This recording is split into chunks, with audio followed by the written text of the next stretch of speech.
This podcast discusses paranormal activity and other topics some might find disturbing. Listener discretion is advised.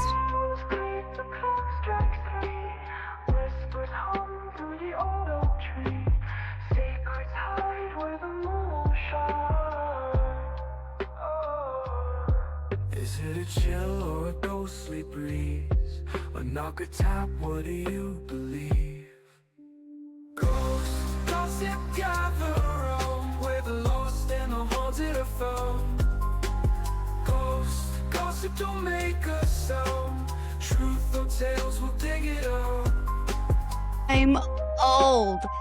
I'm gonna tell you something. When you turn 40, literally when you turn 40, something happens to your brain and technology just dips out. And it's like, I was once smart and now I'm looking at my phone like this. I am scared of that day because I consider myself a pretty techie person, and my dad was also a techie person, and suddenly he also stopped understanding computers. And I was like, you taught me how to do this. When I tell you it happens like that, I am not kidding, because my dad still calls me asking for help and I help him, but just like this. And I knew it was there, but yet I still touched it. That's an easy one. That's an easy mistake to make, though. You're being very I kind. Thank you. You got muscle memory and stuff, you know? You gotta. When I was working, we did not have a mouse with a side button. Back in my day. Anyway, hello, everybody. Welcome to another episode of Ghost Gossip. My name is Ashley, and today I have two of my most favorite people. I don't think they realize how much I adore them. We have Ghost Binkers. We have Trev and Killian. Hello, guys. Welcome. Hello. Hello. I love the praise. I'm so flattered that you would say something like that about us. We're just two goofballs who make fun of ghosts. I know, but I love it. I love it because it's so different and it's lighthearted. And Trev, you want to believe so bad. And I want that for you so bad. And then Killian swoops in. And I'm like, he's making a point. Maybe we'll have to have you on to protect me from Killian. Yeah, like first pass, you get Trev worked up in ghost mode. Well, I will come on anytime. You just let me know. It's just, we were talking before we started. And like I told you, when you're experiencing it, when you have so many things that happen to you in a lifetime, it's easy to believe. But when you haven't and you want to believe, it makes sense why it's a little bit harder. Yeah. I've never had a personal experience or anything really close since I was, maybe when I was a kid and I got scared, but like nothing even remotely in adulthood. And I'm starting to wonder now when I talk with more ghost people that maybe I'm just like my social inabilities have extended into ghosts, and the ghosts just like don't think I'm a good hang and don't want to be around me. It's like maybe if we don't move, he won't see us. Yeah, exactly. They're scared of you instead of No, exactly. the other way around. Well, we don't want to send them. The demons are looking at the spirits like, we're more scared of him than he is of us. So we're just gonna like come over here. Exactly. It's either that or it's like you are ignoring everything that it's like They're sending signals and I'm just like in high the room is school cold. like, I was like not really like popular on the dating scene, and like anyone who was throwing themselves at me, if there was anyone, I was just like not getting that signal. And maybe that's like what's going on with you. I was actually thinking like I'm like the really beautiful one at the bar, and the ghosts are like, we can't. I'm intimidated to go up to them. It's too much. We're jealous of that guy. Yeah, exactly. That's what my mama always told me. I was like, Mom, why don't people talk to me? And they're like, they're just jealous of you, honey. Now that I'm a parent, she lied. Yeah, I was gonna say there was a point where I got older and I was like, oh, maybe I'm mean to people, and maybe I'm off-putting and somehow, That was me. I had the resting bitch face, but also I would get hit on, and I'd be like, why are you talking to me? Ew. So I had no. Scare them off. This is sort of an awake bitch face at that point, I think. Yeah. Oh, yeah. Well, and what's really funny is somebody told me, like, really, it was my daughter. I will admit, it was my daughter. She's like, you have the biggest resting bitch face. And I was like, I can't see because I don't wear my glasses. So it's really just me trying to figure out who you are. Yeah. I have that problem too, and I also refuse to wear my glasses, and it's awkward at a certain distance because I'm like, I think I know that person, but I don't want to misidentify them, and then like it's even more awkward because that's not who I thought they were. So, And in your head, you're just like, who is that person? But your face is like this. I used to work in this office, and it was like I'd be sitting in the back of the room. It was like a very small office, and I'd be at my desk, and then there was just windows all around me, and then it was like the inside of the building, so people would like walk around and like could look in and see me through all the like different angles of these windows. And I had to be really careful because I would like be on the phone with a parent, and I would hang up, and then my face would like reset from the phone voice face, where I'd be like, "Yeah, hi," and then I like put the phone on, and be like. And then someone would Yeah. walk by and see me like hang the phone up and like look like a murderer all of a sudden. And I was worried that I was going to get like, a talking to about it or something. Oh yeah. We had the customer service voice. It'd be like, "Thank you for calling. How may I help you?" And then we'd hang up and be like, "Oh my God, this idiot." Yeah. Yeah, I get it. Yeah. So we just kind of jumped in, but guys, tell us who you are. Like my listeners are like, "Who are we talking to? We don't even know." But this is Ghost Binkers. I don't even know if I introduced you. I think I did. Yeah, Yeah. yeah. Okay, cool. Well, who are you? Tell us all about you. All right, I'll start. So I'm Trev, and I am one half of the Ghost Binkers, and I am the idiot who came up with the name Ghost Binkers. We get a lot of people asking us questions about what that means, and I haven't really come up with like a really good elevator pitch, but basically what I'm going to say right now is that Ghost Binkers is just a play on Ghostbusters, but we don't really bust the ghosts. We just kind of like bink them with like a little tiny hammer. And that's the equivalent of us making fun of ghosts, basically. It reminds me of the little guy in the Rudolph. I don't want to build toys. Oh, yeah. Herbie? Hermie. Hermie. Yeah, him with his little hammer. Bink. Wants to be a dentist. Yes. Yeah, that's us. We're Hermie. I want to be Yukon Cornelius. Thank you very much. I want to be the Bumble. And then your other half? Yeah, I'm Killian. I'm the non-ghost believer half, I guess. I thought I was pretty ambivalent. I was like, yeah, I kind of believe. Sure, it's fine. And then every single ghost story, I'm like, no, I don't think so. So I guess I'm really skeptical, it turns out. Yeah. And yeah, that's it. I listened to the episodes and I will agree. You are the skeptic of the two of you. Like Daniel is my skeptic. He's like my touchstone. He kind of grounds me, pulls me back when I start spiraling. You are that. Yeah, Yeah. I ground Trev like a plane crash, like a 10,000 pound. I yoink him into the ground as hard as I can, apparently. The ball shackle that keeps me tethered to the ground. Yeah. The visual I just got in my head, like boom. Yeah, I try to fly. I try to fly with the ghosts. And my wings are not strong enough yet. No, and you look down, hanging around your legs like this. How long have y'all been friends? I'm guessing y'all are friends beside just podcast partners, right? We are only business associates. No, I'm just kidding. We've been friends since, well, it's weird because I think we've been like close friends since probably like senior year of high school. But I've known Killian since like fifth grade. 10 years old or something. Wow. Yeah. And I thought Killian hated me Mm. for no reason. Yeah. But that was not It true. was the resting bitch face, and Trevor was probably talking about ghosts, and I didn't care. It was too much for him. Right. Yeah. And, I mean, if you didn't wear your glasses, if you didn't have glasses back then, you just couldn't see them, because I I think hear that's that's a right. contributing factor. I thought leaves were blurry when I was 10. That was just how it looked outside, I still think that. So, how long have y'all been doing the podcast? Are y'all fairly new? Like, when I say new, I mean, just past year or so? Yeah. I think April or May of this past year. I think we started recording in April and released in May. Mhm. This is actually not our first podcast. We try not to mention it, but I just can't like go without saying like we've actually done a podcast for like 4 or 5 years. But that one we call the failed podcast, and we don't really talk about it. It was fun while it lasted, and then this is try number 2. That was more of like a variety. There was like lots of different people on it, and Yeah. so I was like a rotating guest on that one too. So this is more of like it's just me and you. Yeah. Oh, there's no bitterness there at all. It was rotating. He was just one of many. Yeah. I kind of like it being a pinch hitter. Call me out and go up there, hit a bomb, go back to the bench. I always wanted to have Killian on more too, but like everyone else could not live up to how fun and talkative Killian is. I'm a yapper, yeah. So I had to limit that a little bit. Just like the ghost. I'm verbally overwhelming sometimes. But on this show, Killian can yap. It's encouraged, actually. Yeah. I love it. The first time, I don't even know how. I think I found y'all on TikTok. I think I came across you somewhere on TikTok or Instagram, one of the two.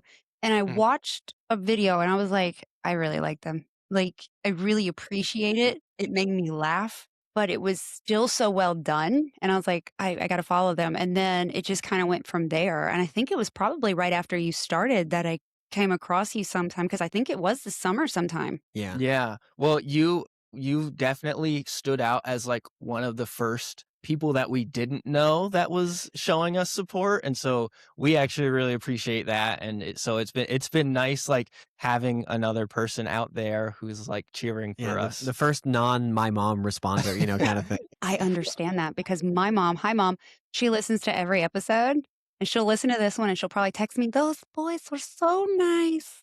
They made me When I'm laugh. not around to stop it, my wife will like show my mom clips on TikTok and stuff of us. And then if I'm Aw. there, like, no, put it away. Don't show her. Don't do that. Trev, did you show Killian the picture of my husband with that filter of hair where he looked like I I have it? don't think I did.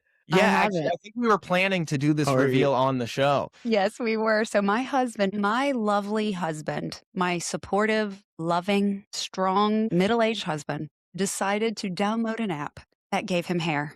Oh, wow. Okay. Like a And camera sort of. yeah, he was like, just to wonder what it could be like, because so funny story. My husband went into the army at about 21 and he shaved his Mhm. hair because he's like, the army is Uncle Sam's not going to shave my hair because he had long hair, kind of like you at the time. And he's like, I'm going to shave my own hair. And then it never grew back. Brutal. Yes. Wow.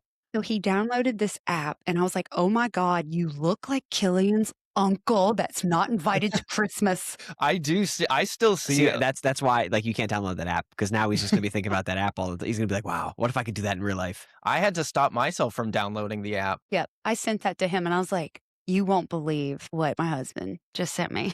Sometimes you think about how the other half lives, Yes, Yeah, he we'll have does. to put up a like a wanted poster or a side by side comparison and be like who wore it better or something. I'm on it. It will be right here when the video comes. If you're watching on YouTube, here's the comparison. It's going to be right here. And we're going to just be like, here you go. Ding. The power of editing, figuring it out. But I learned how to put a picture on my YouTube video. So, I mean, that's something, right? Oh yeah. Yeah, everyone starts somewhere. I went to school for this stuff and I ended up learning most of what I know on YouTube. Yeah. So it Yeah. doesn't really make a difference. Well, I was in government and I left my position I'm really smart, believe it or not, but I left my position last Believe it. August to be a stay-at-home mom and to focus on this. It really was to be a stay-at-home mom. We had some stuff going on. Yeah. And I had this because I started this at the end of 2026 will be 4 years. So I was like, I'm really going to focus on the podcast because I really love it and I want to make it go somewhere. And I have been learning trial by fire. It's hard. Yeah. Yeah, there's a lot to learn, but the way I look at it is just learn as you need the skill rather than trying to learn everything at once. Like that's just so overwhelming. But like if you're like, I need to know how to make this title spin around, then you just look that up and learn specifically. it. Yeah. What title spins around? Just in case you need it. Whatever title you want. I recommend that you just get a friend from middle school. Get like an enterprising friend who's really good at editing and just have him do it all the time. I'm really flattered that you think that I had friends in middle school. I was a dork in middle school. I actually have a picture that I here. found, and I can find it if you would like to see it. But I had the floral. So I'm an '80s baby. So y'all could do the math. So I grew up late '80s and through the '90s, and Mhm. so in middle school, floral glasses, big old gap tooth right there. Yeah, I was cute. It sounds like you probably would have fit right in our friend group. Probably. This is why Probably we get not along being now. with like the Limp Bizkit fashion of the time though, I imagine. If we're in like early 90s, everyone's wearing like big jeans now, or something. Oh The no, I florals- wasn't allowed to wear big jeans. Yeah. I wasn't. No, I had to wear what my mom bought me from J.C. Penney. Yeah, me too. Shout out to JCPenney. Shout Arizona. out to the ugliest New Balances you've ever seen from JCPenney. Those are coming back. I heard that New Balances or Vans or something. All I know is I bought my first pair of New Balances and they're white with the gray N on them. And my husband goes, "How are those dishwasher 3000s going?" I'm like, "I will kill you." Yeah. I picked out a pair with my mother when I was like 10, and my family was like, "Did you go to the grandpa shoe store for that?" And I was like, I hate you guys so much. If Daniel was here, he would tell you about the shoes that his mom bought him from a discount store. And I can't remember what they were, but all he wanted was like a pair of Nikes. And so she went to like equivalent like of a Dollar General and got him some and made him wear them. And he was like miserable. You don't want to skimp on shoes. You don't want to Dollar General your shoes. That's No. So, Trev, I'm going to start with you. How did you get into wanting to love and experience the paranormal? Yeah, it's weird because I've been a scaredy cat for pretty much my entire life. I did grow up in a home that was built in, I believe, the early 1800s, at least for like the first like 8 years of my life. And I like got some spooky occurrences. I mean, I was scared of the basement, but like what kid wasn't scared of the Right. basement? All basements are creepy. But I do, and I say this on on our show all the time, which is I have seen a shadow person, so I am contractually obligated to believe shadow people's stories. I was also 6, so I don't really know what I was seeing, but I like to lean into that. And then I don't know, I've always been drawn to like spooky stories or abandoned places. I'm a big fan, and I always like the ghost type. This is one of them behind me. But yeah, so I've always been kind of drawn to it, and I don't really know why. I have to assume it has something to do with like fear crossing over into like intrigue or curiosity or something like that. Okay.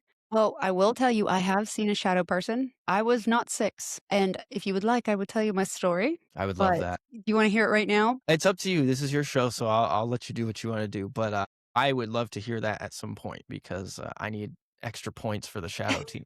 Well, I will tell you that in my last studio, in my last house that was haunted, I was in the basement, of course, and my studio was in the basement. There's only one door, and there were 2 lights. They were sitting across from each other. One was on the wall. It was like a sconce on the wall, and then there was a lamp on my desk. I Mhm. was editing. My back was to the wall behind me, and I was facing the door and the sconce.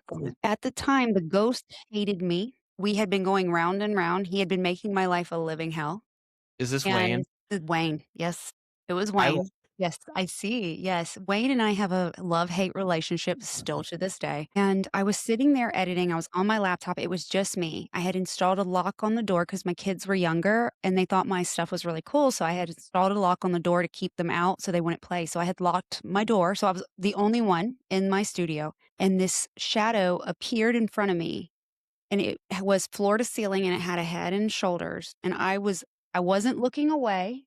I was looking dead at it, and it materialized in front of me, and it moved right to left to the corner. And I sat there and I was like, "Oh my God," I just got chills, like just reliving it. And I sat there and I looked at it and I got sick. All of a sudden, my head started to hurt and I got really nauseous. And it was just my instinct said, run. So I grabbed my laptop, I unplugged it from the wall. I got out there and I went up the stairs and I went to Daniel and I was like, I just saw like a 7-foot shadow person in front of me. And he goes, there's no way. It must have been you. And I was like, I was sitting down. I wasn't even moving. And it appeared and it moved in front of me.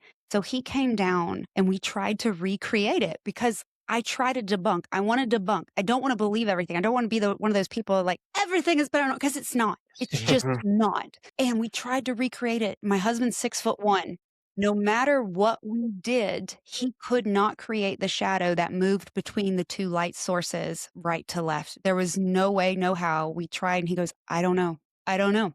So And I haven't been able to fully piece together the room in my head, but I have a vague idea. I can't do And spatial reasoning, so I have no I have a clue. picture I will send you. I was trying to imagine the space, and you said a sconce, and I hadn't pictured a sconce. I was like, oh, it's over. I don't even know what a sconce is. What the hell is I a can't sconce? visualize a sconce anymore. But based on what you were saying, like I also feel like the lights would like kind of cancel out some shadows or something, which Mhm. would stop that from happening. Yeah. You know what? Point one for the believers, for our junior binkers. Point 2, he's 7 feet. Get him on the Celtics, baby. Get some interior defense from that shadow guy. Fun fact, he was a very big man in life. He was over 6'5", I believe, from what I've heard. And Oh. he was a Mr. Universe in the 80s. So he was a very large man. I know a lot about this man. I know more about him than I do some of my family. It's weird. The ghost is jacked. Yeah, well, he was. I yoked? don't know if he died jacked, but You don't know if it carries through. no, I don't think it carried through. I'd be Maybe mad. he is mad. Yeah, that might be it. Like if I got really big and then I get Ghost World, I'm barely benching like 250. I'd be like, are you kidding me? That's fair. I think that I did Annabelle for this. Killian figured it out. No wonder he's so angry. He Yeah. lost his muscle mass in death. Yeah, or he just like still has roid rage. He Yeah. just still his Oh. body's not making the right chemicals. Or both. He lost Yeah. the muscle mass, but still had the roid Wow. rage, which made him double mad. I'm just gonna say, y'all aren't gonna be the one to handle the consequences of us talking about him, so it's gonna come on me. I was gonna say I don't want to. I definitely don't want to incense any spirits. No, you're fine. He's all right. He leaves me alone for the most part. Every once in a while, when I'm talking about him, if I do an interview on another show and I start talking about him, I'll feel him kind of like because I'm sensitive. I don't know if Trev told you I'm sensitive. Yeah. So I'll feel him kind of show up, and I know his feeling, and I'll be like, okay, okay, and then he'll go back home. You ever try to like lure him out by like half repping dumbbell curls or something? Like do like a bad lift form. He can't help but correct your He's like, form. a get little. your knees lower. He's like shows up. No, but I will say, when I used to work out in that house, I felt like I was being judged the whole time. No, That makes You're not sense. going low enough. I know I'm fat. your knees are going over your toes. Your knees are going over your toes. You're like, okay, Wayne, thank you. If it makes him feel less offended by us talking about him, my dad is named Wayne, and I think it's a great name. So It's a good, solid that's a name. compliment to him. I think it's cool Okay. to be big in life. I think it's awesome. Yeah. All right. So that's my shadow person story. Hell yeah, I love it. that's spooky. Right. I think the closed roomedness of it makes it spookier too, right? Like I definitely like sitting in a room and having like hallways and lights is definitely like already like a spooky. It's a weird feeling working and looking out through a door. There's like some I don't know, like ever been in like a library, like you're sitting at the end of a hallway and you like people are walking by sometimes. You like feel like you're watched even just because the way it's set up is strange, Yes. Well, and it's funny because the podcast I was working on at the time, like you, I had another failed podcast before this one. And I was working on that one. I wasn't even really into the paranormal yet. Like I was, but I wasn't. I was kind of dipping my toe gently because I was scared. I was living in it. So I wasn't, balls to the wall yet like I am now. And yeah, it was something. And I just want to tell you my shadow person. So I'm with you. Shadow people are real. I love it. Thank you. You're welcome. All right, Killian. So you haven't had an experience. Did you just like, it doesn't exist?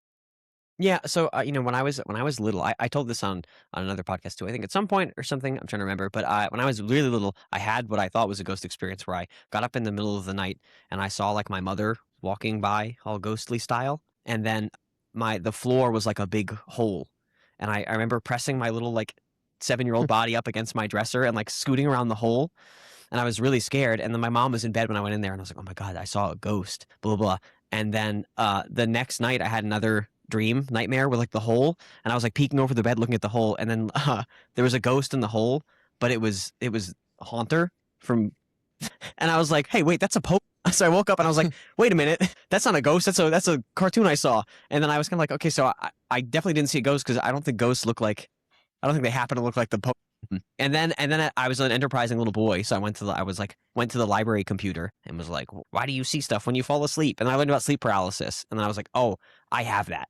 And so I get really vivid like nightmares. I get really vivid sleep paralysis and stuff. That's maybe as close as I get to like paranormal-ish in terms of experiences. And then I like paranormal stuff because when I was a child, I got into anime, and there's 2 shows, Yu Yu Hakusho and Bleach, are both about like people fighting ghosts and spirits and demon monsters that are vaguely like ghostly. And so I got very into the idea of like, I'm gonna do that. I'm gonna kill the bad ghosts so the good ghosts can go to heaven. And then I turned 30. I have a full-time job now. And then the imagination dies. Yeah, I was like, I don't think I'm gonna get a sword from a cool lady at any point. I mean, you might. You just never know. The cool lady in my life is very restrictive about swords currently, so I don't think it's going to happen anytime soon. Yeah, I'm. It's not so much I'm. Like my husband probably talks like that about me, and it's not a sword. It's usually he's like, look at this like rifle, and I'm like, you don't need it. Yeah, you get long range or short range, and I'm a short range person, and so whenever we're like at a mall, and I'll be like, whoa, look at that. They have a sword from this anime, and Terry's like, no, you're not doing that. we're leaving. You're going to the food court. No, and then walks off. Okay. Yeah. She likes me. Okay. That's my husband. She's pretty and she lets me touch her butt. So, okay. That's really all we want. Yeah, that's sort of the standard, Yep. My mom's going to be like, Ashley. Oh. This is a sort of a saucy episode of the pod, We This tend one's to bring that rated. out wherever we go. Yeah. Well, tell me, I want to know about Nelly. Is it Butler? Nelly Butler? Yeah, Nelly Butler.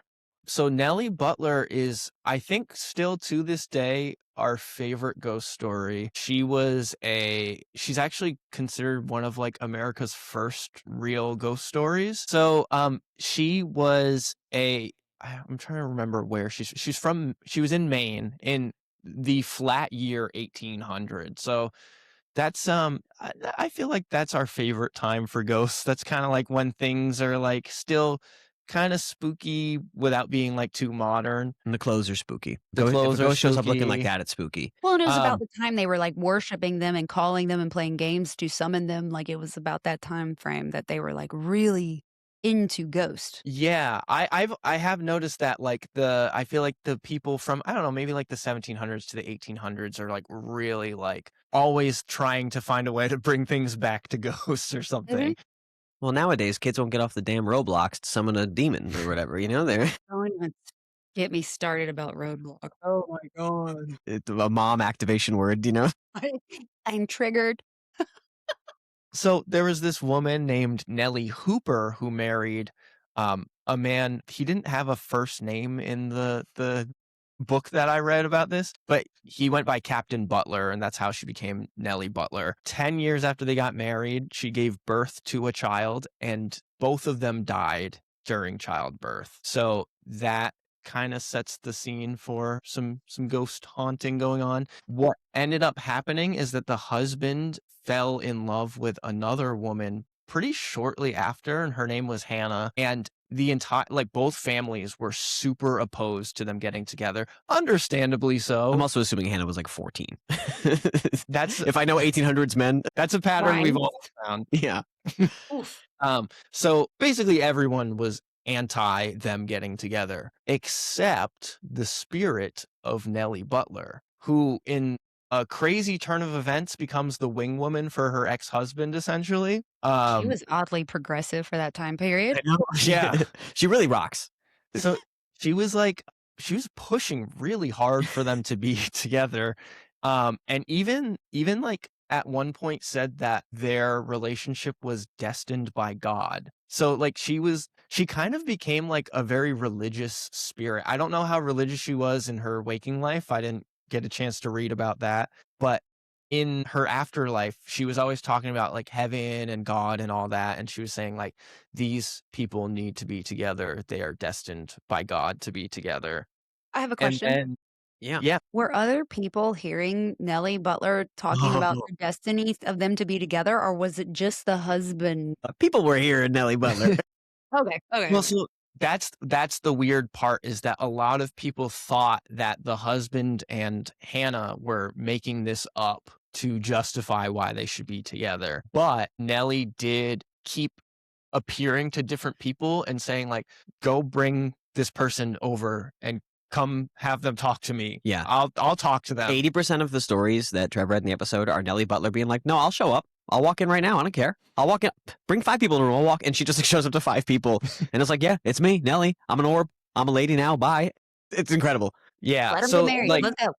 Yeah. She's like, who cares? I don't care. I'm dead. Whatever. but yeah, so Nelly was doing some weird things. She at one point requested that her child be dug up and moved to a different spot. And then at the ceremony, she like loudly sang hymns and like preached scriptures and stuff like that. There was like 100 people at the ceremony and they all heard her singing really loudly, which I think is awesome. That she was like, move my baby. And then she's like, all right, time to she do was a little tune for everybody. It's a my showgirl. time to shine, everybody. Yeah. Singing, Wicked or whatever. And then the other thing that was interesting and kind of why people actually believed so strongly in her is that at the wedding of her ex-husband, Captain Butler, and Hannah, she predicted correctly that Hannah would die in childbirth less than a year later. That's exactly what happened. Okay, for the record, it was 1800. Hannah might have been 14, and kids were dying in childbirth a lot. It's like a very reasonable gamble. That Mr. or General Butler didn't have something to do Yeah. with his wives and kids just kind of peeling off. There's a couple of theories. And also, there's a point in a lot of the stories where I kind of thought that like I think Nelly Butler might just be alive. They might just be like it might be like tax fraud where they were like, okay, the church will get really mad if we get divorced, but like if Nelly dies, and then like Nelly showing up, she goes into a room with 4 people and she's like, look, I'm not dead. Shut up. Stop putting my business out there. Like I'm really chill. Just like go live in Maine and leave me alone. And they were like, oh yeah, she's cool. And they were like, yeah, she's a ghost. Listen to her sing. It's great. Yeah. Well, because people would describe seeing like her full body apparition, but she would be like a glowing, like light type. Mhm. Yeah, she'd start as like a ball of light sometimes and then become a full body. She would fly around and like she would find people walking and she would say, you need to be lined up in order if you want me to appear before you, and like things like that. Like she was very, I don't want to say like narcissistic. Yeah, no, but she like, was. It was awesome. The world kind of revolved around her.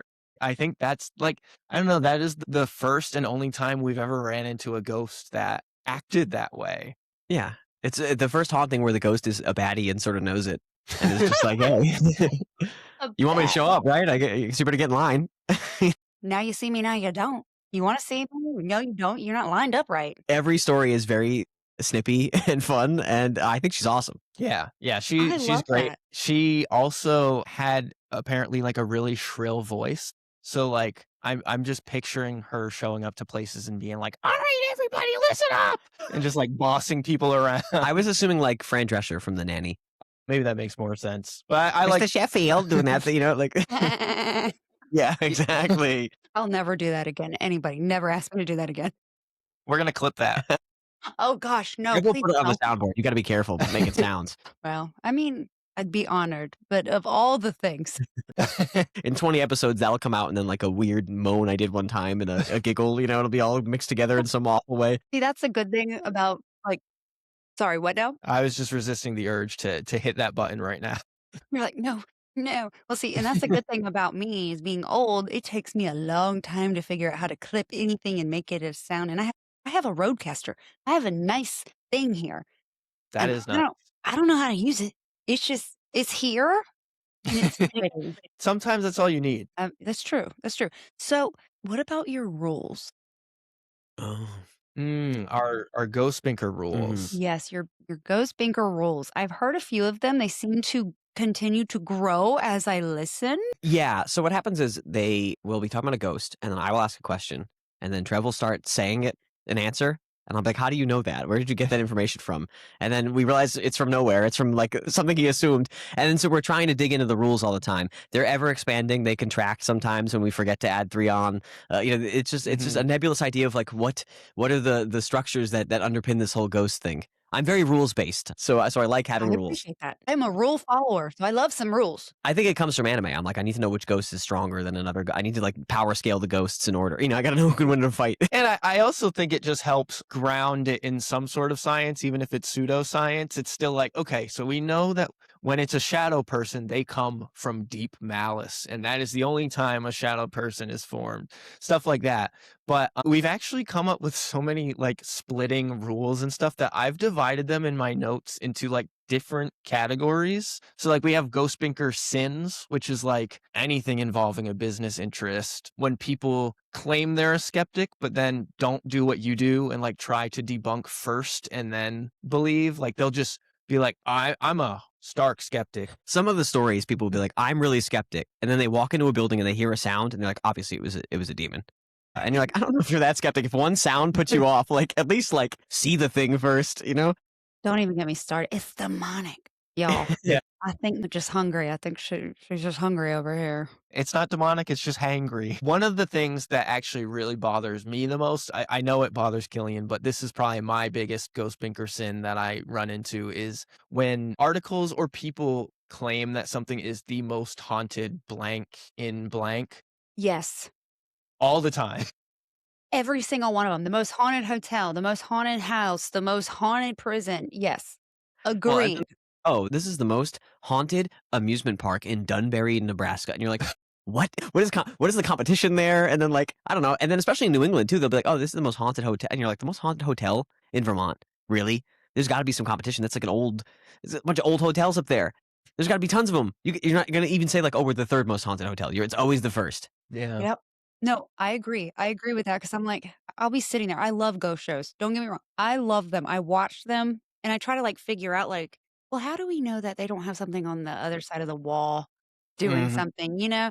And I Yeah. love them. I enjoy them. I am a believer. So like I love to watch them, but I'm still like, I've Mhm. been in some of these places. Okay. And I've had places like nothing happen, and I've had places like freak me the F out. And I'm like, I need to get out of here. And there's been other times I've been sleeping and hear scratching on the ceiling, and I shoot up and I'm like, what is that? And then I go back to sleep because it's not bothering. I need sleep. I'm old. I need to go to bed. But like, how was everything the most haunted ever? Yeah. What is the scale? Where's the scale? Where's the I can't even brain fog. I don't even know what I'm trying to say, No, but these are the where kinds of are the things that standards? I also mumbled about where I'm like, put a list. I need to order a list. I need criteria Yeah. for what gets haunted. Who is the ghost accountant who is, Yeah, like, accrediting these exactly. places and, like, counting how many ghosts every place has? Yeah, you have some light shadow activity, but that you're probably like fourth most haunted. I didn't really see any full bodies or advanced specters that I'm looking for in a top most haunted location. So this is gonna be fourth place. So, damn, maybe next year we'll get a demon up in the attic, get to third place. That's what drives me the most crazy is everything's demonic. Like some of these Yeah. shows, I've stopped watching shows because they go and they're like, it's demonic. And I'm like, not, I had a crotchety old man up his stairs and all I had to do was offer him a bedroom and tell him, just stop messing with my kids and you can make as much noise as you want. And guess what? He chilled out. Yeah. He was like, oh, okay. Okay. Yeah. Well, yes. I'm not like I'm not religious or anything too. So when the demonic stuff comes up, I'm kind of like, all right, okay, I get it. It's Jesus again. Calm down. It just feels very like, all right, yeah, I know. Oh Lord, I got you. I don't really talk about religion on the podcast, but I grew up Catholic, but I did talk to a demonologist, like an ancient demonologist a Yeah. few episodes back. He was fascinating. He was fascinating. And he's like, I mean, JJ, his name is JJ. Amazing. He had one of the scariest ghost stories I've ever heard in my life. It rocked me a little bit. And I've heard a lot of them. And I'm like, that scares me. I do think that stuff is really interesting, even if it is not necessarily true. Some of it, all of it, none of it. Don't be too firm. I just Yes, like this is a the paranormal podcast. story Don't make no Hedge your aspect. bets, The story aspect is really cool. It's just when people try to pass things off that are not true as true. That's kind of where I Yes. take issue. If you Yeah. just told me up front it's not true, I will rock with you until the story is over and have a great time. Well, Right. even like an evil ghost, I'd feel a little bad about trying to kill. But once you say there's a demon, I'm like, well, you should let me try and kill him. Should let me get in there. Give me a sword or something. I'll do my best. Because like a bad ghost, it could be a spirit who got corrupted because they died in some way and it's just misplaced energy. But a demon, that's like a wicked little guy. I gotta send him to hell. I gotta put him back where he came from. He's got to go. He's got to Yeah, go. I gotta banish him. I'm doing literally the Lord's work if I do that. Fact. I mean, that's what I hear anyway. Yeah, but the top most haunted places and the business interest go hand in hand too a lot of times. So because they're like, oh, Yeah. you should come stay at the most haunted hotel, and then you should give us $612 for an Airbnb in the most haunted hotel. And you're like, okay, well, I don't want to Okay. do that. And then I feel Well, like you're gotta bang on the walls, right? If you're a quiet location and you're trying to be the most haunted hotel, you gotta make someone climb up in the attic and knock around up there or something. Scare the guests a bit. I got to tell you about my stay at one of the most haunted hotels in America. You want to hear it? Yeah. Yeah. Okay. So I go next week, actually. I'm going back next week. It's the Crescent Hotel in Eureka Springs, Arkansas. It was the first haunted hotel I ever went to. I'm not sure if y'all know anything about it. It is my most favorite haunted location of all the places that I have seen and learned about. I love it. It's beautiful. It calls to me, and I don't know why. I'm just very drawn to it. Of all places, like, why can't I be drawn to the I Caribbean? know. I'm drawn to Palm Beach. Arkansas. You know, my husband had not had really any experiences at this point. And so, skeptic, he's just going because he loves me. Again, I let him touch my butt. He takes me guy. places. It's a good time. We are there and we are on the third floor. So, the third floor in the Crescent Hotel is where they would put the psychiatric patients. And so, when I say psychiatric patients, do you know anything about the Crescent? Not too much, no. So it was originally a resort, and then it changed to a woman's college, and then it went to Norman Baker's cancer treatment facility, cancer hospital. Like this guy was a charlatan who claimed that he had a cure for cancer in the 1930s. I should have seen it coming when it was in the South. I should have been like, I should have been sussing out the Arkansas of it all. Well, People flocked there from all over the world to get cured for cancer. And what he would do, he would actually inject them with this thing that he was like, I can't remember what it was called. Like I said, it all starts blending together when you start researching all of this over and over.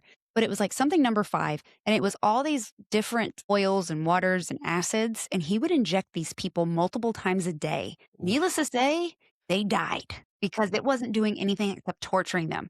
But he would tell them, I have 100% success rate, because what he would do is he would send them on their way when they were dying before they could die, or they would move them to the 3rd floor and call it, well, they're losing their mind from the illness. And so I'm putting them on the psychiatric unit, and eventually they would die. And at 3:30 in the morning, his nurse would move the bodies down into the morgue in the basement. So rumor has it that people have experienced and heard the nurse pushing the gurney, and she's like a residual haunting. She doesn't interact with anybody, but people have seen her and heard her pushing this gurney up the 3rd floor. So this guy is telling us the story, and I'm like, hey, have you ever had any experiences here? And he goes, I'm not dumb enough to stay here. And he's like, y'all are from South Carolina? Y'all came all the way from South Carolina to stay here? I'm like, yes. So we went to bed, and he did tell us we closed down the restaurant on the 4th floor every night at 11 p.m. because this is a hotel and people go to bed. Yeah. We were staying directly underneath the restaurant.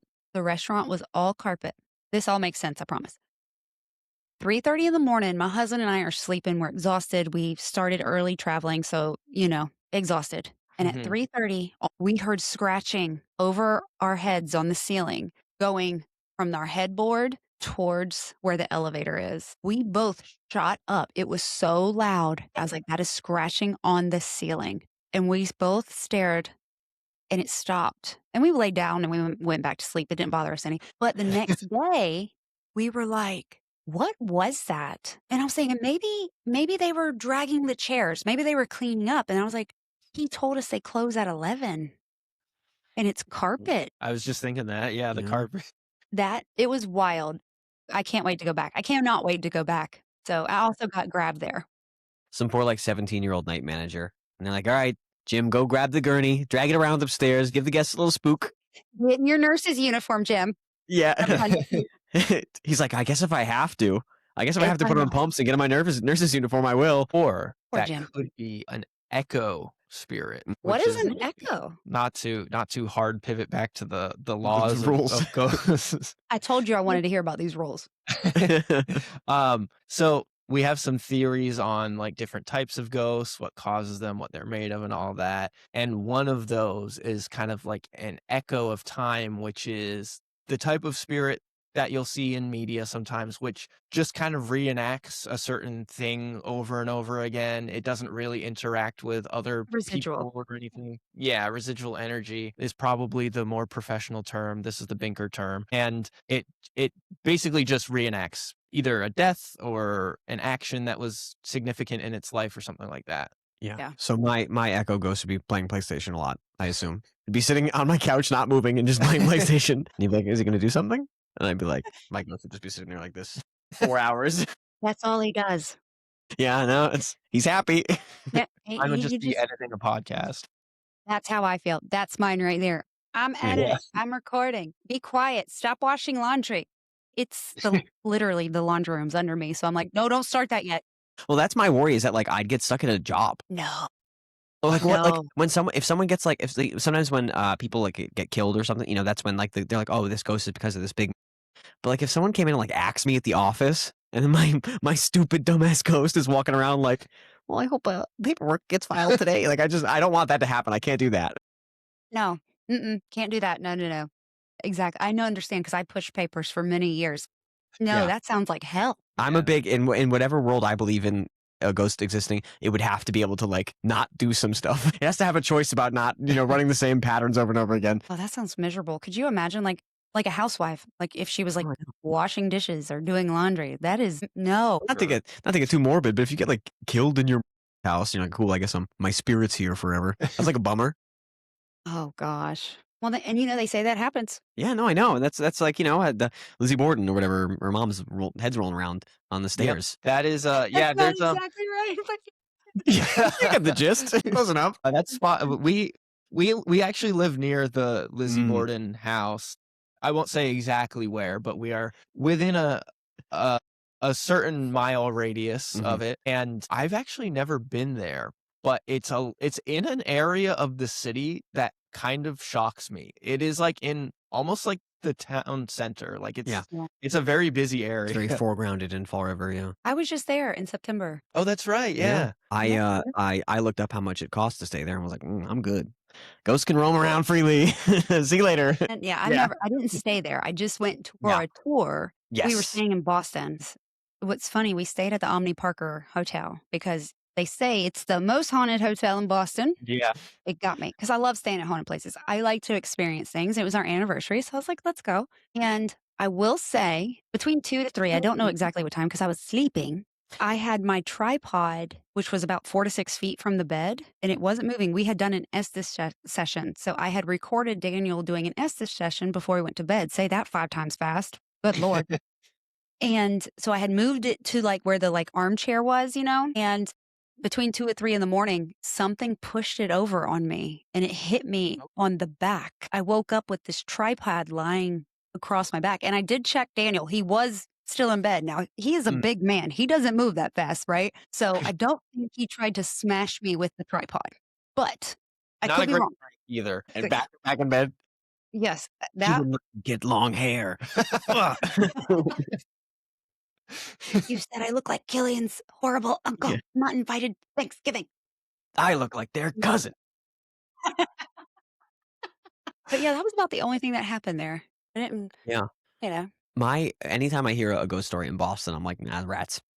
Sorry. I lived in Boston. Oh, I lived in Boston proper in Back Bay, and we had like rats big time in our apartment. And that's the closest I've ever felt to like feeling what people describe when they describe a ghost experience, because it is like I hear sounds in the walls and like because your brain is designed to not be near rats because they carry disease. Like when their feet skitter, your brain is like, what is that? It like lights up immediately. Like you're so alert that like I can hear a rat and we have 2 guinea pigs, so we have like little feet pattering around. right. And Mhm. when I heard a rat on my kitchen floor, I was like, that is a rat in there. And I would run in there, and then the rat would be like looking at me. I'd be like, I don't know what to do because it's there. I'd be like, get out of here, and I'd chase it around, But yeah, the rats are the closest I felt to being haunted. And rats they knock stuff over, they grab stuff, they'll pull bread around. They're like they make a mess. I mean, you were haunted by rats. Yeah. Well, I tell you, I haven't killed a ghost yet, but I killed quite a few rats. I used to have 2 pet rats. That was the hard part, was that like when I would have to get rid of them from the apartment, I like think they're cute. I had a Dumbo rat. So I had a rat that had big floppy ears, and his name was Astrodamus, and I called him Astro. And he Wonderful. got out of his cage one night and he crawled up the bed and got on my chest and fell asleep on my chest. He was the best rat. Astro really was such a good. I would have a rat before I had a hamster any day. Oh yeah. Rats are like super, super emotional and very sweet and very. Pretty smart. They're very thoughtful Yes. pets. Yeah, they like good thinkers. Yes. I friend who had They pet just rats. sit here. They always do the same thing. Yeah, they would climb on your shoulders, and they're smart and can do stuff. Guinea pigs are sort of in between. They're like they're kind of dumb, but they're fun. They're so cute too. They're just Yeah. like squeak, squeak. My listeners are going to hear this and be like, she likes rats. Everyone always gets really confounded when I was like, "Oh, the hard part was the rats are really cute," and they'd be like, "What?" But yeah, they're like they got little eyes, and then like it'd be under my couch trying to steal my bread, and I'd be like, "Hey," and it'd look at me and be like, I'm like, "Oh, little buddy." I know. See, I feel like I get it. I think because like I don't know, you telling us about the rats, like I think both of us now think even higher of you. But maybe some people don't like that, but I do. Well, if they don't, then they're not my people. That's how I feel. You get older and you're just like, okay, whatever. You don't pay my bills, whatever. Done with you. Yeah. Well, I will survive. So, what other rules? Any other like laws that stand out? Yeah.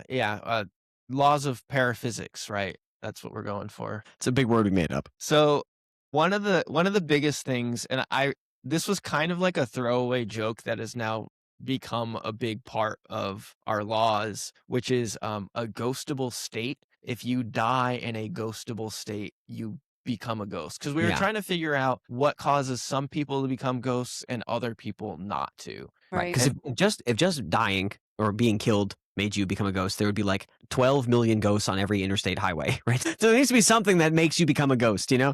Right. And so we kind of came to the conclusion, or I don't want to throw these words in Killian's mouth.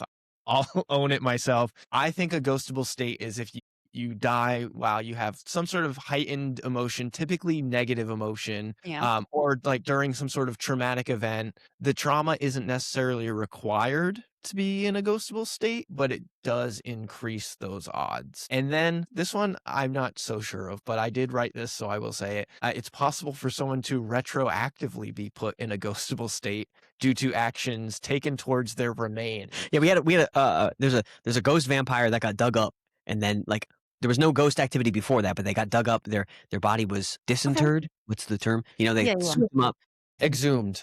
exhumed. They like ground her up and drank her. They did a whole bunch of stuff. Yeah, Mercy Brown is yeah. actually a really interesting story. It's insane. And this it's is like local full to our area. Yeah, it is full like Puritan pilgrim problem solving, where they were like, "Oh, you have tuberculosis, you got to drink your sister's organs, your dead sister's organs. You got to do that.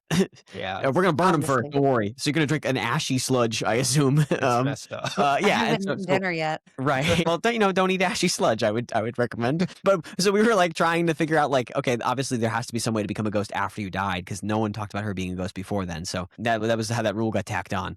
Yeah, it's kind of nonsense, but I guess it also kind of makes a tiny bit of sense. I mean, I guess that does. I mean, if they're resting peacefully and they're just like, and then they're like, wait, where'd it go? I mean, I think I'll bite. Yeah. Yeah, we did an episode on the Great Chicago Fire as well, and then I think they like had a bunch of mass graves basically for people who died in the fire, and I think they just like built the zoo on top of it, and so people were like, that must have been what been done in making all the ghosts. So there's something there where it's like, okay, I guess if you mess with the bodies, it makes a ghost. I have a question. Yes. The episode with the preschool and then the child in the picture.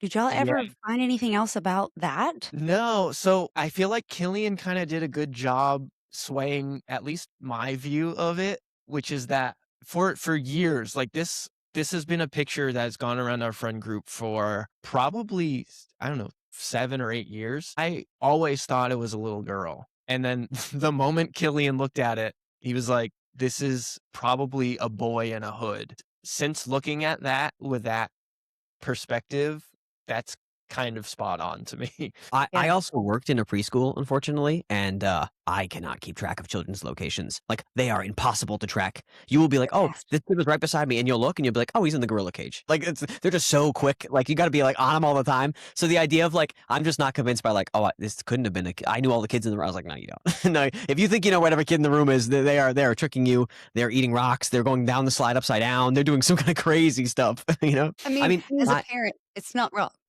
No, I am famous in my household for being able to like disappear from situations in which I was required to be doing like yard work, because my dad loves my kids. my dad loves to like farm and do yard work and like plant stuff, and I would like wait for a neighbor to come over and like get them talking and then just disappear when my dad turned his back, or I'd like offer to get my dad a soda, and then I would have my mom bring the soda out and just stay in my room, and so he would like get the soda, and so it would take like 10 minutes before he's like, wait, where'd Kill go? He didn't bring the soda. Who brought the soda? Soda. Yeah. So these kids might have been doing mind games.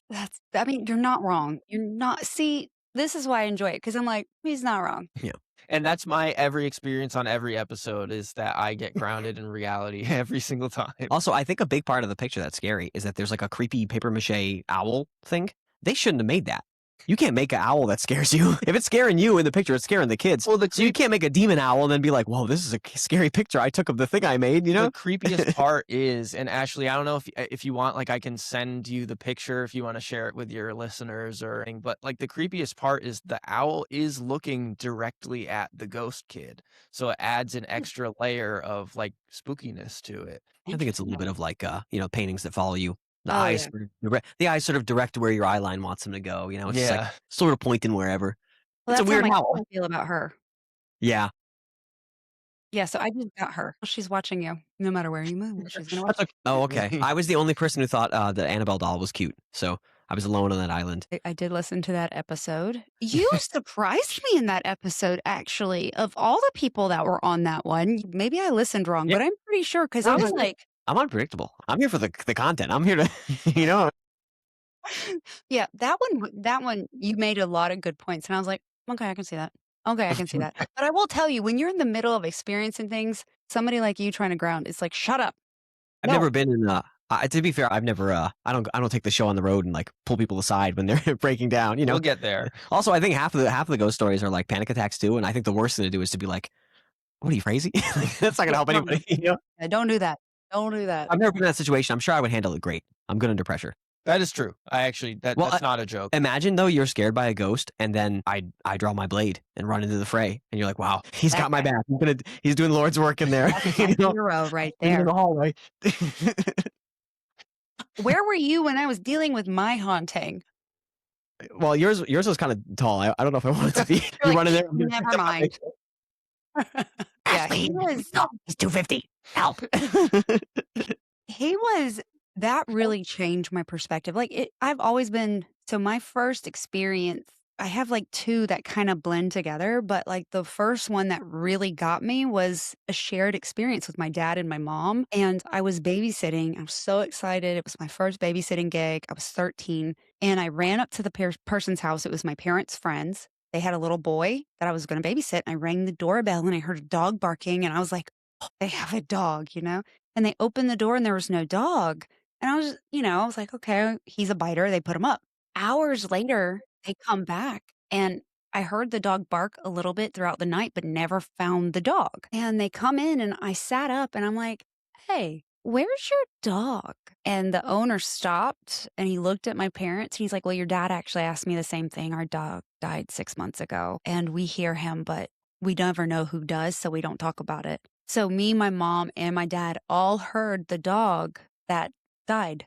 And that was my first experience. But that really kind of stuck with me. But it wasn't until I bought this haunted house that it was like, oh my God, this is a lot. This is a lot. When you live it, it really changes your perspective on things. Were you angling for a haunted house when you bought it, or were you? No, I had no Okay. idea. I always ask. It doesn't sound like anyone ever is, but I'm always just curious. Now, I would buy one now, but I would not live in it. When you live in it, it's a level, it's the energy in the air that you feel, but you can't see.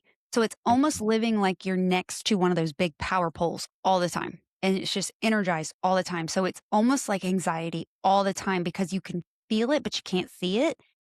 And now that I don't live there, I don't have that anymore. And it's like, God, but I would love a place that I could research, you know? Yeah. That would be cool. I was gonna say it's like the 49ers practice facility is too close to like an electrical building. I don't know if you heard this news story. I haven't. One listener is going to be like, wow, yeah, they're right. There's like the 49ers, someone did like a test and their facility, their practice facility is like too close to a like transformer storage building. And so like they get like 52 ohms of electrical discharge more than the standard. And so because the 49ers get injured all the time, the football team, and people are like, why do they get so many injuries? And someone was like, I've solved it. It's because of the electrical equipment they're tuning. I just like the idea of, maybe their facility's haunted by a ghost who tore his hamstring in like the 70s, He's out there just whacking people. Even though it's I football. wish I could He's got still a run back. like you. I didn't do well, so you're not either. Hamstring. The Tanya Harding effect is what we're calling it in the laws of paraphysics. I love it. I remember when that happened. I was watching. Was it the Olympics when that happened? I was watching whatever happened when that happened, and it was like, yeah. I was gonna say something, but you might have to cut it. My last name is. Everyone would always be like, "Are you related to?" And I'd be like, "No." We'll cut it out so nobody doxes you. I don't want to dox myself. Yeah. Yeah. I have to be careful because my last name is. I'm not sure if you realize there's not a lot of Ashley. Oh yeah. No. So easy It's to a pretty find. ghostly last name, to be honest. I think it's a great last name. Like if you rolled up and you were like, "I'm Ashley, the ghosting detective secretary general," like it's very like Southern ghost lawyer. What's really funny? It's my ex-husband's name, and I'm remarried, and I'm like, I'm not changing my name. My husband's like, okay. Yeah. I really like it. I really like it. If you get like a good sounding name, just like keep it, stay in the pocket. Yeah. Right. Yeah. Like I had somebody tell me once, they're like, you're going to be famous one day with that name like that. And I'm like, yes. Yes. You might have to cut this, but we have a last name in common. Well, maybe we're related. Hello, cousin. Hi. I knew I liked you. What's really funny, so my grandmother is my lead spirit guide, right? She's always around. When she was alive and I was born, they thought I was going to be a boy. Well, then I came out, surprise, I'm not a boy. She changed the spelling of my middle name and it pissed my grandmother off. Like she was Southern Belle from Lebanon. She was like really proud because it was a family name. And gave my mom hell for changing the spelling to make it more feminine. Well, when I got married, I dropped it. I had a psychic reading a couple years ago, and I've never had one before. And the lady's like, "You have a really strong female presence, and she's really mad about a name that you dropped." And I was like, uh, and it was She like, caught you. she did. Oh my gosh. So what's funny is I was working with a mentor to try to strengthen my psychic abilities and my medium abilities because like they're all over the place. And she's like, call out to your spirit guide. It's your grandmother, call her out. So I called out to her and she came to me in a dream. And same grandmother, the Lebanese grandma that's like this tall with her big curly hair, permed. She came in my dream. She came in the room and she looked at me and she said, "I don't like that you're into this stuff." And I was like, same grandma. I'm surprised she If didn't you're yell at me not, for my then name. how are you supposed to talk to her? I was gonna say, if you get out of the, out of the paranormal stuff, she's gonna show up and be like, "Why don't you talk to me anymore? You never call me anymore." call. Can't win. You can't win with mamas, and grandmas. You never call me anymore. Yeah. Have you been eating enough? Stuff. You're like, okay, grandma, thank you. Yep. I get it. She was the only grandmother. I was always bigger than other people, and she was the only grandmother that never called me fat. Oh, Families love to say the meanest shit of all time and then be like, "Wait, you're mad at me? You remember that? I called you an ugly Poindexter 27 times in 2 weeks and you're mad at me about it?" That sounds really like pointed. Has that happened? Yeah, once in a while. No, I don't. My family's, we're just mean. Like, we're free flying mean to each other. We just say, we're off the cuff and mean all the time. So now it all bounces off. I'm like resilient. Well, okay. Thanks to Sounds I like start you crying need a hug. immediately. So who is your ghost guy right above your head? I really like him. this one? Nope, not that one. No. Can. This one. Yes. That is Can. He is our lovable, hateable mascot. I don't I don't like him. I I don't want him honestly- around. I don't even really remember how he came about. I think I remembered an activity that my mom had us do when she ran a daycare, which was to make like little tissue paper ghosts where you put cotton balls in a tissue and then like wrap a string around it. And I remembered that and I was like, oh, that would be kind of fun for the podcast. And I didn't want to do like disposable tissue. So this is, I think, just like a restaurant napkin or something with a sock inside. Drew a face on him. And he has a very distinct voice that people tend to hate. And he's a little sweetie. The two clash and people. He's a liar, first of all. He's I not think sweet at people all. hate him more than they like him. But I don't- I sure like him. Yeah. I'm sort of predisposed to not liking whimsy of any kind. And so anytime there's like a whimsical little ghost on there, I'm Bah. too much for me. And I'm Irish and mean, and I don't want ghosts around.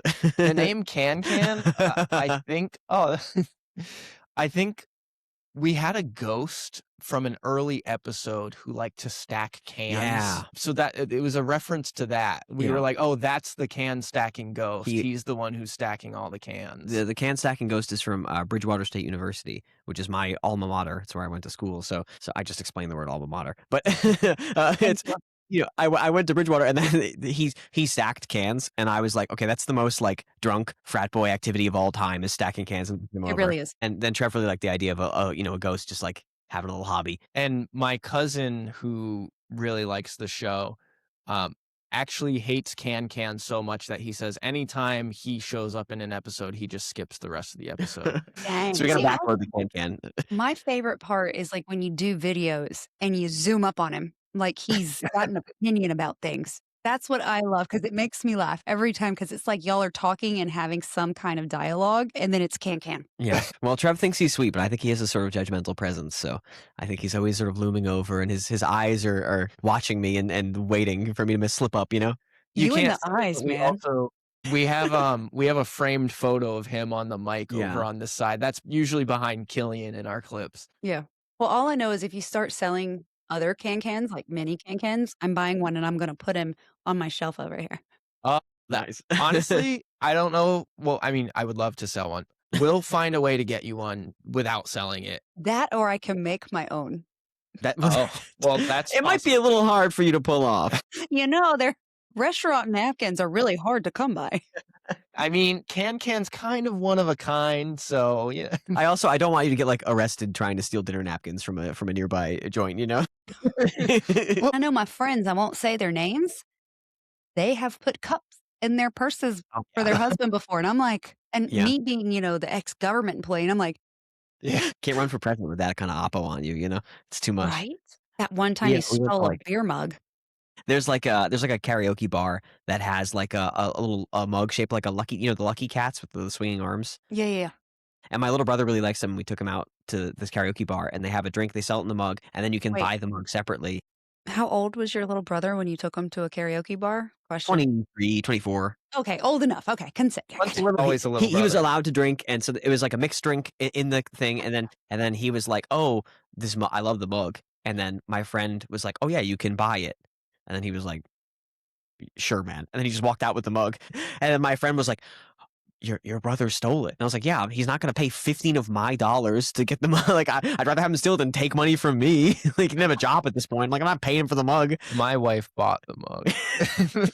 Rebels. So I walk out with mugs. See, that would be me. I'd be like, I'll pay. I'll pay for it. I don't need to get smacked My, with karma for stealing a mug. my mother would do it, but only at a restaurant where there's no chance they're selling the mug. It would have to be like a regular restaurant, and she's trying to buy like a normal bar glass, and they would be like, "What are you talking about?" She'd be like, "I'll pay for it. You can put it on the bill." And they'd be like, "No, I'm a 17-year-old. I'm not doing that." Like, that's why my mother pulled that move. That's awesome.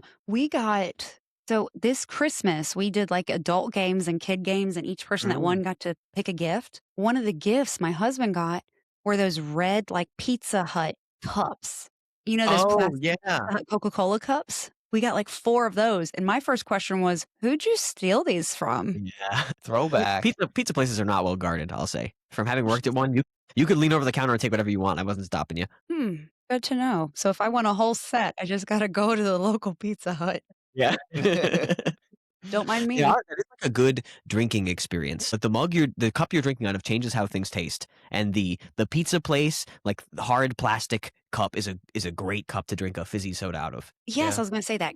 The Coke, or I don't know what y'all call it, soda or pop or whatever. It's so crispy, especially from those red plastic cups that are this big. Yeah. And it's not too thick of a rim. If the rim's too thick, it like breaks it up wrong. It's the exact right. This is like really important to me. Next time she steals some cups, I will let you know and I'll send you some. We'll do a can cup swap sort of Yeah. exchange. A can cup. Hey, make a note. Yep, I love it. Oh my gosh. Okay, so before we wrap up, because my girls will be home from dance, they are already mad at me. I've been recording since about 4. So, Oh wow. yeah, I'm tired. Jeez. Not consecutively. It's been on and off, but still. Okay. I've been up in this attic for a while. Is there anything else about your show or about your experiences that you'd like to share? I guess this is kind of a funnier, I don't know. The show has actually made me believe in ghosts less, which makes me more desperate to believe in ghosts. It's that the problem is that since I'm doing the research, a lot of Yeah. time I am looking for something that's going to convince. I know realistically I'll never convince Gillian, but something that's going to convince me, and I haven't necessarily found anything. So it's been like hard for me to cope with the fact that I'm like, okay, all these things are haunted, but none of them have convinced me yet, and I don't know why. Which is why I like firsthand stories like yours and other people who like we actually talk to a lot more than like articles or blogs that I stumble upon on the internet. Right. I agree. It makes sense. It really does. Yeah. But And I kind will of the tell. opposite. I believe in ghosts now. Oh, well, oh my gosh, get him a shirt. No. The funny thing was when we started the show and we started getting the kinds of stories, I was like, I want really like rigorous, believable, concrete, specific stories. And then we did an episode where a guy was like, yeah, me and 20 people went in and only me and my brother came out and the driver was dead and there was blood in the car. And that was so funny and awesome that I kind of want every story to be insane now. Believability is gone. I want the ghost to be ripping people in half like a Blair Witch book I would get at school, the school book fair. Like It just was a lot of insane fun. stuff. What It- episode was that? I think it's the I think most it recent just one. came It out just actually. Came out, yeah. But Okay. yeah, it's the Lad School in Exeter, Rhode Island, I Part believe. 2. I think it's part 2 of the Lad School, but you do have to listen to part 1 first. Well, That's you know I will. Yeah. But it's all of the stories are like so high octane, and it's awesome. Wow. Yeah. And so we call our fans junior and senior binkers. Junior Right. binkers are people like me who want to believe or who do believe. Senior binkers are people like Killian who don't believe. But we had to invent freshman binkers for these stories because they were so unhinged that freshman binkers are people who will believe just about anything and make up stories. That's what most of those stories are. They don't know how a lunch line works. They go to the wrong period in class. You're like, what are you doing? Why are you in gym clothes? And they're like, I thought it was gym day. You're like, what is wrong with you? Makes complete sense. I get it. I get it. I'm like sitting here trying to think like, what is my most like unhinged ghost story? I can't even think of one right now because I'm trying to think of one. So I'm like, I don't know. I've never experienced a ghost, but I know I have. I think like the actual believable stories are probably like from people who've had the experience, because that's something that, like you said, is very personal, and it's a I'd be more likely to believe someone's feelings than I would to believe someone reading something online or whatever. Yeah. But it's really fun. Having death, like big time deaths. We were pushing like 20 something deaths in this one story. Literally, they claimed and that 18 people died. They were like, we went in there with 20 people. Two people came out, and the driver died. And I was like, did you not like report? Copy that there would was a be blood in the stain? news. Also, somewhere. 20 Right. people went. They must have taken like 5 cars. So Wait, you 4 were y'all cars from the parking lot caravaning? of this whole school. Yeah, it was incredible. Okay, I'm gonna have to listen to that. I was gonna listen today, and then I got like caught up with something else, and it was just like before I knew it, I was interviewing, and I'm like, wait, but yes, I'll have to listen to that one. Now I will say I'm probably gonna catch heat for this because this is a big location that a lot of my friends go to. The SK Pierce episode. Yeah. I liked your episode. It made me laugh. I actually have friends that were there this weekend, so it just made me laugh because just how y'all talked about it and how you explained it. I was like, That one of the big mansions? Yeah. Yeah. Is that like the Northwestern Mass mansion? Is that the in which one? Massachusetts. Yeah. Yeah. That one's near us. Is that the doctor who was like killing kids? Or am I thinking of the other one? No. He was a furniture builder and his wife died and then he married like a 14-year-old. Yeah. Yeah. I remember that because Trev was like, what do you think happened next? I was like, I bet he married a 14-year-old. He called it and it made I was I like, was sitting wow. in my house laughing. I was like, oh my God, he nailed it. Every time I went to school for music. And so I'd be reading these like biographies of these composers to like learn what they were thinking when they were writing their music. And every single time it'd be like, he was happily married, but then an 11-year-old walked into his piano studio and 4 years later, and I'd be like, oh my God, dear Lord, like, oh my, no, it happens quite a bit. I blocked that out from when I was in music class. Composers love marrying their piano students, I've learned. Yeah. That's not okay. No. Well, anyway, there's On that. that note, On that note, You're all thank you ghosts. for listening. You're suffering. Well, where can everybody find you? If they are just loving you like I am, where can they find you? Tell them all about you. Yeah, So- unfortunately, there's no one centralized location they can go to. actually, Killian, you could go to ghostbinkers.com. Who'd have thunk? And I don't think Ghost Binkers is hard to spell, but that is Binkers, Binkers. Yeah. Not bankers or, Yeah. or anything. Not a super confident spelling from you, to be honest. There. I don't know. It's a How little to spell. stumbly. I'm There was bored. some hesitation. and we post Oh. on Thursdays? We post on Wednesdays? every Okay. Wednesday I at, listen on Thursdays. at 2 a.m. So if you have like an early shift, we'll be there for you. Mm-hmm. See, I Like post at research 3 perhaps? a.m. 3 a.m. would probably be the smart No, choice no, they run for, right- for a ghost show. Right, but right from the Binkers, right into the Ghost Gossip podcast. You get, and then your 4 o'clock. That's true. Your That's a 4 good a.m. point. end of shift graveyard shift ends, and you get to go out into the world. What else do you need at that point? You have Ghost Binkers, you have Ghost Gossip, you have everything you need. And y'all are on TikTok, Instagram. Are y'all on Facebook? Not Facebook. Not Facebook, no Twitter either. I know y'all are younger than me. There's a huge paranormal community on Facebook. Mhm.